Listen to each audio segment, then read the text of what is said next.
këtë do t'ishte mas miri, gjykata kushtetuese ta marrë këtë vendim, mos ta lej në asnjë mënyrë në dorën e Albulena Haxhiut, sepse pastaj do ta kemi krizën e rodhës që do të tentohet të shkohet në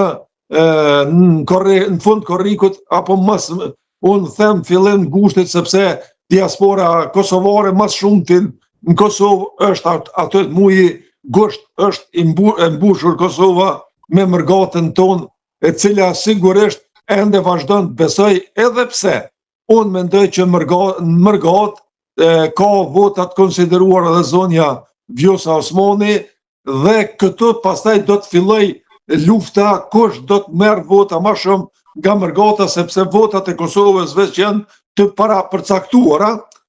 parapërcaktuara, dihet shumë mirë se trendi i votave në Kosovë shkon në favor të opozitës në këtë moment, po them edhe VV-ja e ka një kuotë dikon mes 30-35%, por dihet diaspora është ajo që i të bën vota më së shumti lëvizjes vetëvendosja apo Albin Kurtit. Por unë e pres një luftë madhe tani.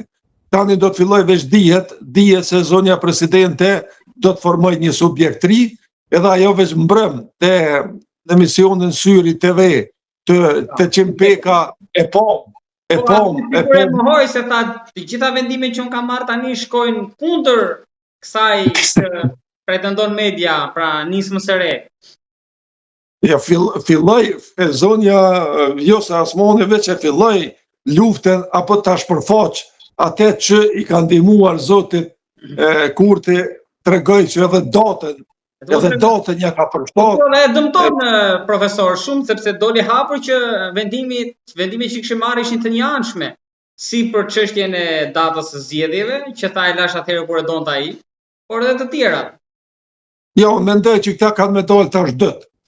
Fushata e ardhshme do të jetë e ashpër mes Kurtit edhe zonjës Vjosa Osmani, sepse ata din, kanë shumë gjona për t'i zbuluar.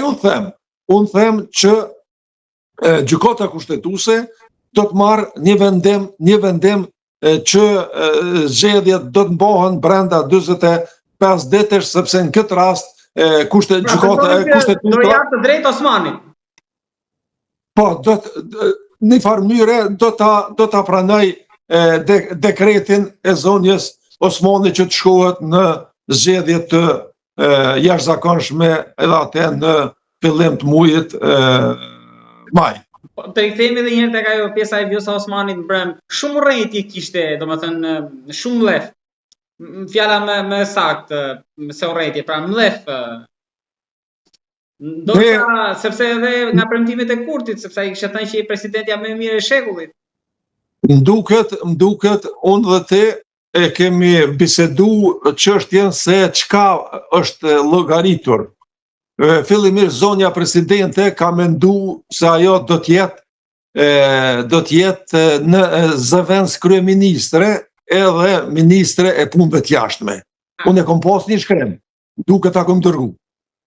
Të ndrohen pozicionet e Glau Konjuktet, ajo t'i merr, por si duket, ata e kanë ditë që nuk do të kaloj Glauku president, dhe në këtë rast o tërhjek zoti Kurti dhe i ka thënë krejt që ka mund të ofroj, ti mund të jesh ministre e arsimit në qeverin time.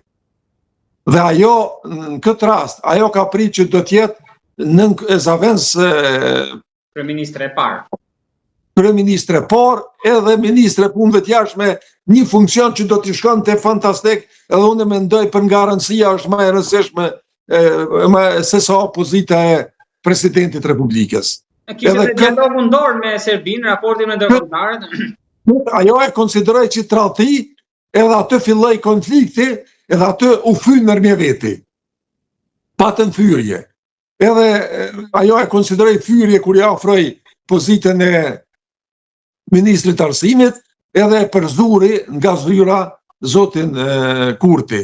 Dhe me këtë edhe me fyrje, me fyrje duke e quajtur arrogant, tradhtor, dhe me fyrje të rënda e ka larguar nga zyrja. Dhe kjo ka fillu një luftë të ashpër që do t'jetë në mes Kurtit dhe Zonjës, sepse kanë këta sot të dush për të zbuluar. Sepse Vjosa Osmani e din shumë mirë që kjo po shkon nga